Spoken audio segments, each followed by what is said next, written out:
of someone from Argentina, perhaps they have access to more privileged global networks, which would put them, I guess, closer to the, if we're thinking about it just in terms of whiteness, closer to the whiteness as opposed to the otherness, which I didn't really name, and I'm still thinking about what I should name, actually.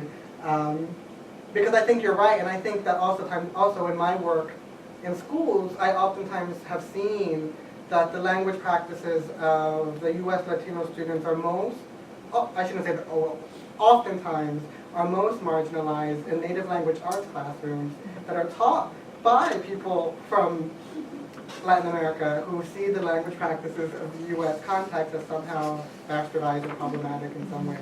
And so there's certainly, and thinking about whiteness in the Latino is also something that's a whole other conversation, I think. Right? Because we haven't really dealt with that very well.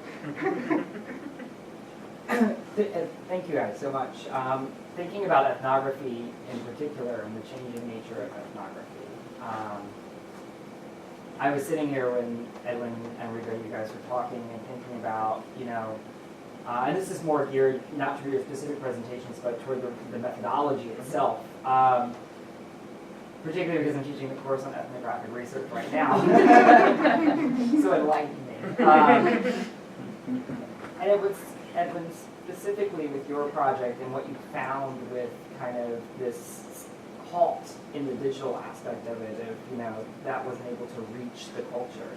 Where do you see ethnography going, or where do you kind of predict that ethnographic research will go as digital technology becomes more pervasive in our culture, particularly in the classroom? I mean, we see digital technology starting to take over pedagogy, whatever we think of it, or however we think of that. And is there ethnographic research to be done in a digital space rather than in a physical space? And what does that look like? Thinking about Did you want to take a crack at it? You started talking, so you're ahead of me.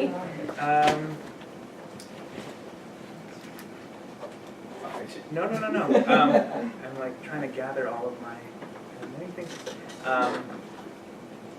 I think,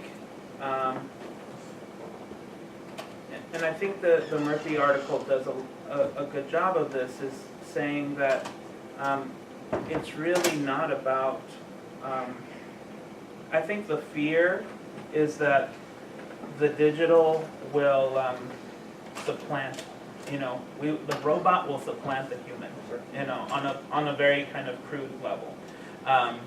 And there are certainly people that are operating that way in moving us forward when, the smart and the flipped classroom and so on and so forth really, but the role then of the human being is being framed, but that's only one perspective on the human being, and I think that ethnography has an important role in actually documenting that struggle in what is, I think to go back to what Riva was saying as to what is that world that ought to be, right? What is the human subject, right? If there is a subject, and what does that look like, right? Is it about language? Is it about, what languages are they speaking? What are their phenotypes, looks, able-bodiedness, so on and so forth, as, that ethnography, I think, continues to play a critical role in that, in mapping the different ways that these things are happening. And I think it also, the other part of it, I think, to your other part of your question, I think, is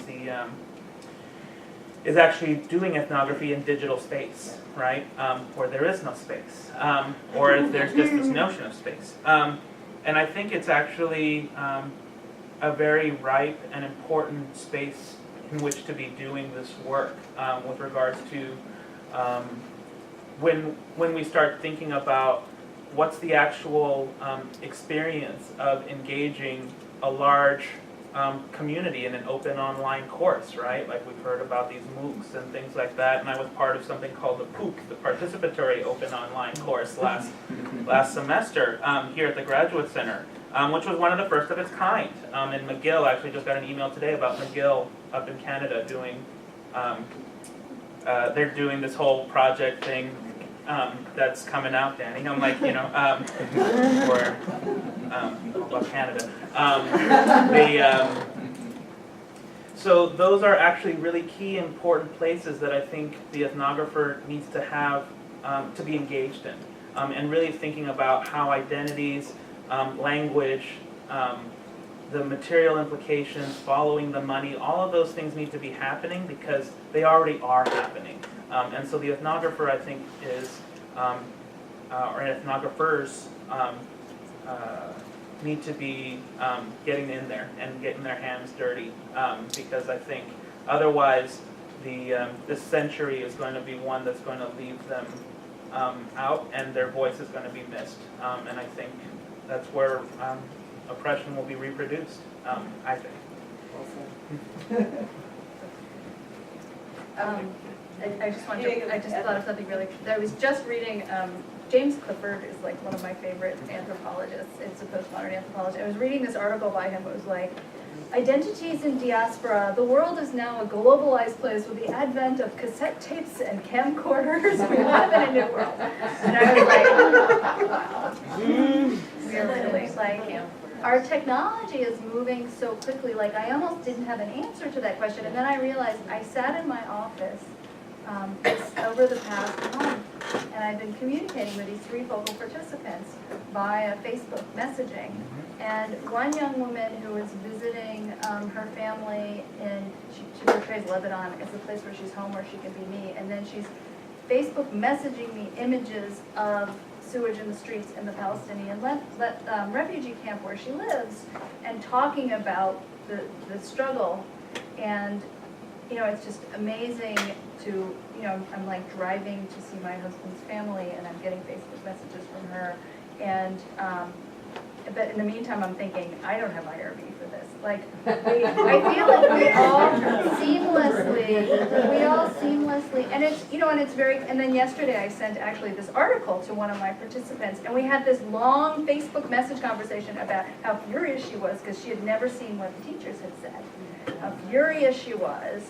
And so it's very interesting that our work is now like via Facebook message, that these worlds become kind of like, we use this technology, but I don't think IRBs have caught up. Stacey Lee and I are doing a big project where we want to check Facebook, check our students' Facebook, because they don't answer emails, they answer Facebook messages. And UW-Madison is not going to have it. So it's interesting that ethnographers,